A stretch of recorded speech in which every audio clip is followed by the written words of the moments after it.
Alright, so this video is going to have a disclaimer on it that if you are squeamish in any way or don't like talking about normal bodily functions, this video might not be for you.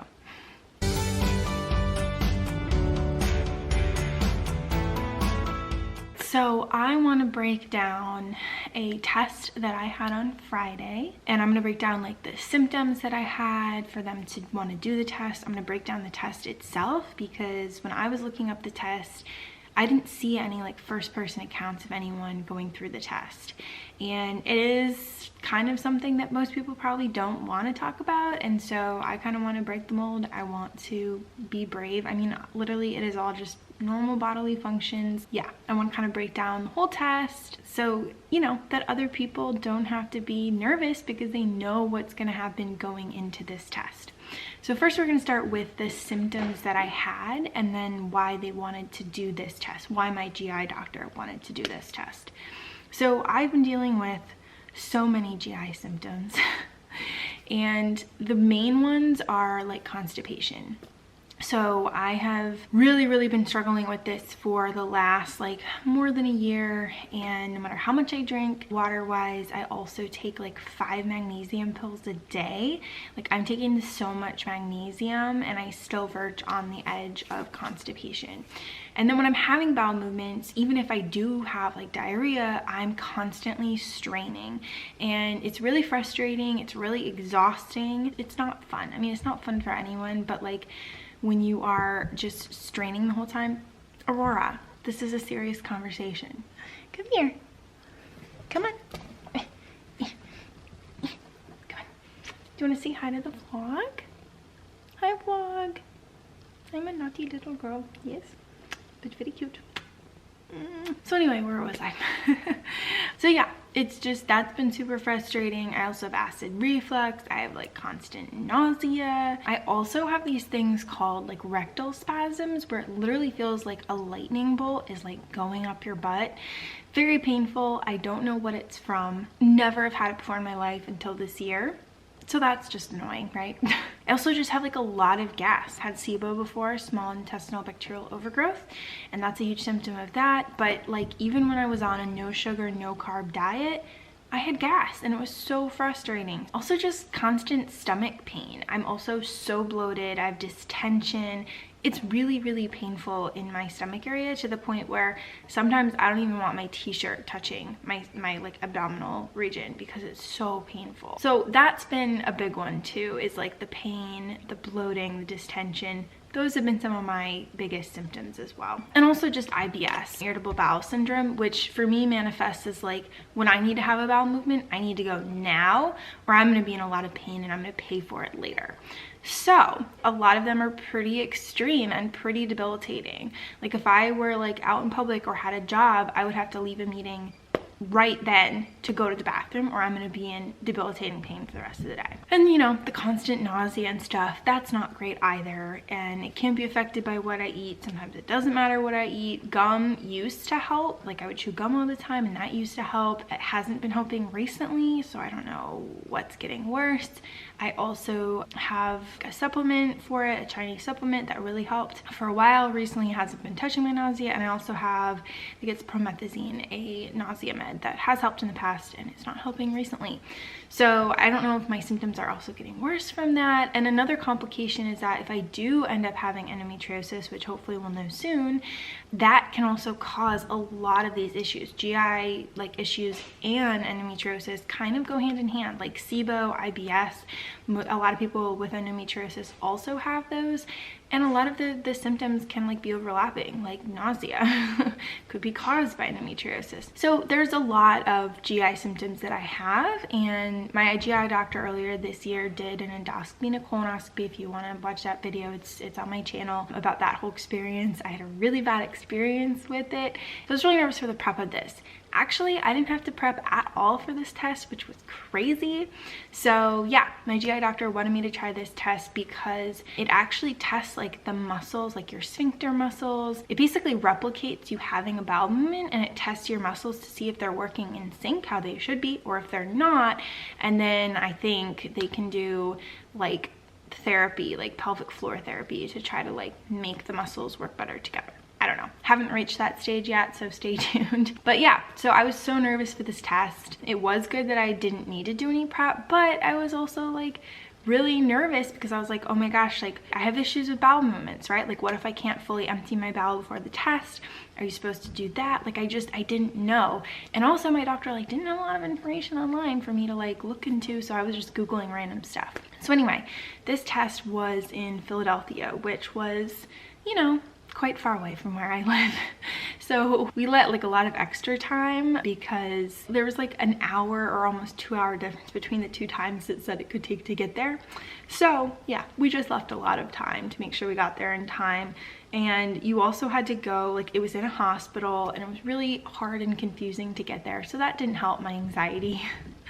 But anyway, so we get to the testing place. We're actually there like half hour early and they got me right in, which was amazing. So I didn't have to like wait and stress out. I actually did empty my bowels right before, or as much as I could with my constipation, right? So emptied my bowels, ended up going in. She called me. It was the sweetest lady ever did my test.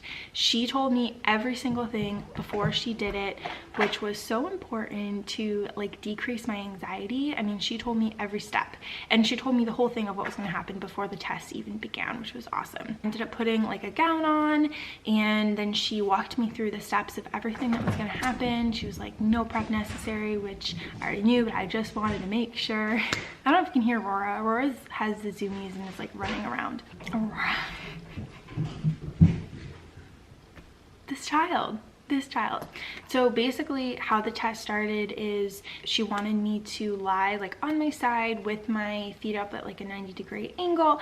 And then the first part of the test I was really nervous for, but it ended up not being that bad. And they wear gloves and they like change your gloves a lot too, which is really important. She basically said like, okay, the first step of what we're gonna do is I'm gonna insert my finger and we're gonna go through the steps of like squeezing and pushing so that I know that your muscles are doing the right thing for when we insert the tube in the balloon.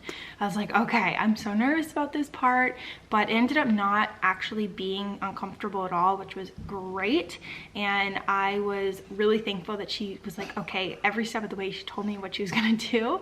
And originally I wasn't doing the right squeezing, I think, and so she like was like, here's how to like change it, and then everything was good. And then she basically inserted, I think she called it like a catheter. It has like a balloon at the end of the tube, and so she was like, all right, breathe in. So I like breathed in and then she inserted the tube. So at first she was like, okay, we need your body to calm down to baseline.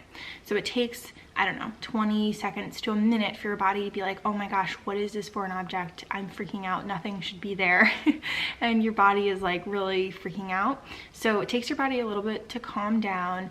And then she said, all right, like we're gonna do some squeezing tests and stuff. So she would have me like squeeze, like clench, or she would have me like try pushing.